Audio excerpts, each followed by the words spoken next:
You have to text me those brackets. Gotta order brackets.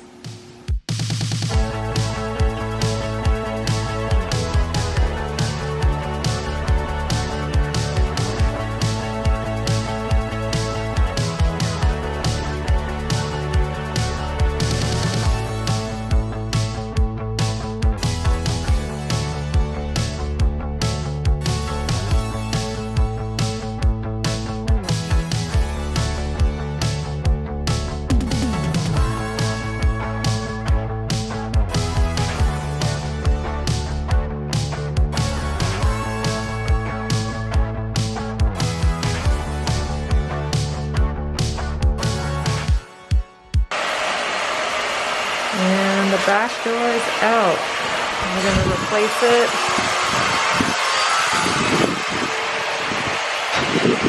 New door. All right, real talk. We have had a ton of successes in this renovation process, but I can confidently say that this is one of our big failures, which is this wall color. Originally this was like a raw wood and I loved it, these panels. And we had to replace a couple of the panels because of electrical work. Our painter told us, you know, there was no way to really match the old wood with the new wood. And so we tried a stain and it was kind of close. And honestly, I don't think I would have minded if it was like a little bit off, but he was convinced that it would look terrible and, you know, said that it would bother me over time, so that we should do a solid stain, which, like, yo, solid stain is paint. That is paint. So we collectively, me, Dave, and the painter, we picked this color because it was the most similar to the original wood, but like, it's paint, you know? It's different. So he never gave us a sample of the paint and we just came home one day and it looked like this. And to be honest, it's almost growing on me right now, or lately. But when I first walked in, I was like, this looks orange. And our floors are a dark charcoal slate. And so I was like, this looks like a Halloween room. Somebody told me this looked like baby carrot food. Somebody also told me this looked like the inside of their son's diaper. So that is not the look I was going for. I either wanted it to just be like raw wood, and we had just finished these stairs that look so nice. So anyway, here we are with paint colors. We are just gonna paint the whole damn thing. This huge wall, which is gonna be a fun design element with some plants. But this is what we're thinking. We have some light grays, which they kind of just look white here. We also have this grayish blue. We have this like dark turquoise.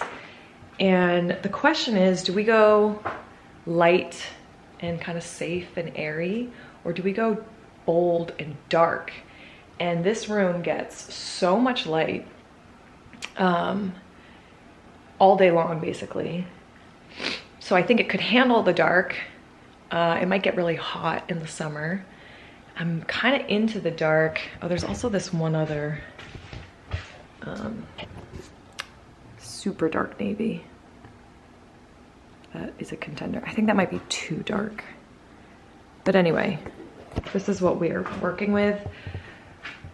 And we have to make a decision quick. So like the painter's coming today, basically. And we have to tell him what we want. And the indecision is killing me. Light and airy, dark and moody, statement room. What are we gonna do?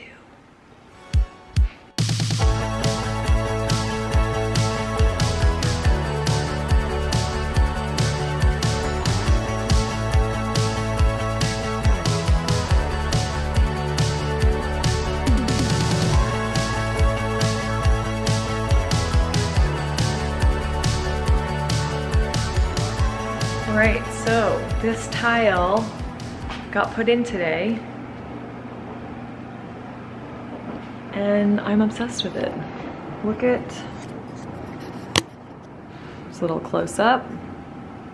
This is called Zelige Tile. It's Moroccan handmade tile, so all the tile are pretty irregular and uneven, and that's kind of the appeal. It's a little country vibe, I think.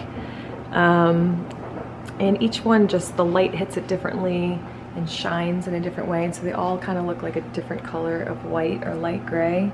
They come in some amazing colors, but I got to learn how to tile today and yesterday, so I got to place the tiles on and then put it on this light, super light gray grout in between. And then you wash it off with a sponge, and then you let it dry. So next we will put in a pot filler here, and the hood above the cooktop will go up there. And I decided to do tile all the way up to the ceiling and no trim. This is going to be our shelving, our exposed or our floating shelves. And the brackets should have gone in before the tile, but we had a little delay on the brackets, so those brackets are going to go in tomorrow, and then we'll have to tile around the brackets and put the shelves in. Here's a little vibe, tile vibe. We're also going to put a beam up here. I think that's going to look really cool, an old barn beam.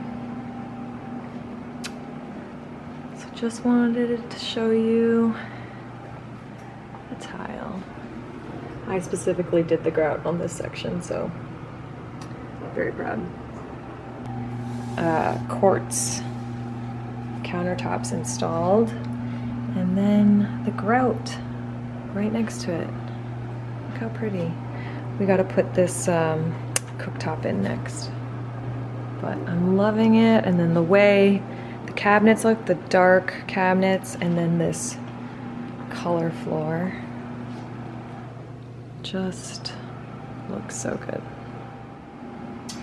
All right, here's another part of the kitchen, or part of the house that I'm very excited about, which is these live edge floating shelves. Another little mix up, miscommunication, I don't know what you want to call it, but basically we had bought these brackets for the shelves, and they were just a peg on like a small square. How do you explain this? Not, see how this is like a rectangle? It was a square. So we bought those. We had these shelves cut at a diagonal, and then we realized you can't slide the shelves onto the brackets while they are cut in that position. Like, you can't slide them both in. So then it really should have just been two rectangle shelves like this. So we had to order new brackets, and we didn't want to wait on the tile, because the tile really does need to go over the brackets, and it will. But anyway, now we like jumped ahead, and now we're taking 3 steps back, but this will look amazing one day. Just right now, it is a work in progress, and we gotta finish sanding these, we gotta stain them. We also want this edge, because this is like the new cut edge, to look like this. So we'll probably just like beat the crap out of this with like a hammer and sand it down to make it more curved. And yeah, so another learning opportunity here. But can't wait to show you what they look like as a finished project, because I know they're gonna look so good. And then right after the tile was put in, we had our hood put in, and look at this pot filler. I don't know why a hood needs Wi-Fi. I have yet to find out, but ours does. This is actually, I've never, this is my first time using the pot filler. I think this goes on first, and then this goes on.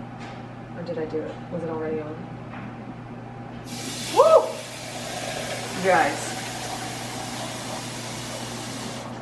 if this isn't luxury, I don't know what is. That's kind of amazing. What's that? Anyway, thanks for watching our latest update, and we will see you next time. Make sure to subscribe so you don't miss a video.